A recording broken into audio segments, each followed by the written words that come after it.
নজর রাখবো পরের খবরে। ভারপ্রাপ্ত প্রধান শিক্ষককে ক্ষমা চাওয়ানোর অভিযোগ এসএফআই এর বিরুদ্ধে। বহরমপুরের আইসিআই স্কুলের ঘটনা এটি। মঙ্গলবার এসএফআই ডেপুটেশন দিতে গেলে কর্মীদের মারধরের অভিযোগ ওঠে এবং সেই ঘটনার প্রতিবাদে ভারপ্রাপ্ত প্রধান শিক্ষককে ঘেরাও এসএফআই এর, দেখছেন সেই ছবি।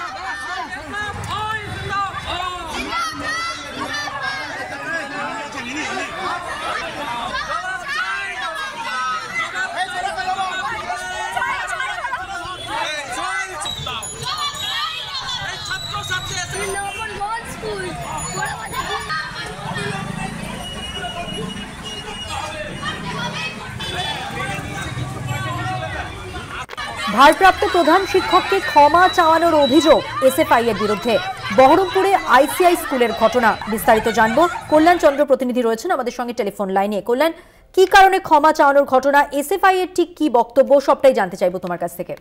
দেখো মধুবন্তী, সেটা হচ্ছে আজকে স্কুলের স্টাফ যখন সতীনাথ মাঝি স্কুলে ঢুকছিলেন সেই সময় তাকে হেনস্থা করা হয়, হেনস্থা করে এসএফআই এবং তাকে প্রকাশ্যে ক্ষমা চাওয়া করা হয়। কারণ হচ্ছে যে গতকালকে এসএফআই এর কিছু নেতা কর্মী বহরমপুরের গোড়াবাজারের আইসিআই যে স্কুল রয়েছে সেই স্কুলে গিয়ে বর্ধিত ফির জন্য আন্দোলন করছিল এবং তারা ডেপুটেশন দিতে গিয়েছিল প্রধান শিক্ষকের কাছে। কিন্তু ভারপ্রাপ্ত প্রধান শিক্ষক জানিয়েছিলেন সেই সময় তাদের যে পারমিশন ছাড়া, অর্থাৎ অনুমতি ছাড়া তারা এসেছেন এবং এভাবে ডেপুটেশন নেওয়া যায় না। তাছাড়া ভর্তি প্রক্রিয়া সম্পূর্ণভাবে শেষ হয়ে গেছে। ছাত্রছাত্রীদের যেমন বর্ধিত ফি ছাত্রছাত্রীরা দিয়েছে, পাশাপাশি অভিভাবকদেরও কোনো অভিযোগ নেই। সুতরাং এই ঘটনায় ডেপুটেশন তাদের শোভা পায় না। এরপরেই এসএফআই এর যারা নেতা কর্মী ছিলেন ৫-৬ জন, তাদের স্কুল থেকে বার করে দেওয়া হয় বলে অভিযোগ এবং আরো অভিযোগ করেছিল গতকাল এসএফআই ঘাট ধাক্কা দিয়ে বার করে দেওয়া হয়। তারই পরিপ্রেক্ষিতে আজকে স্কুলের সামনে আন্দোলন শুরু করে এবং সেই সময় যে কজন শিক্ষক শিক্ষিকা এবং অশিক্ষক, বিশেষ করে এই নন টিচিং স্টাফ সতীনাথ মাঝি, তিনি যখন ঢুকছিলেন তার মোটরসাইকেল গাড়ি কেড়ে নেওয়া হয় এবং তারপরে তাকে হেনস্থা করা হয় এবং তাকে কান ধরে ক্ষমা চাওয়া করা হয় এবং এই ভিডিও ভাইরাল হয়ে গেছে।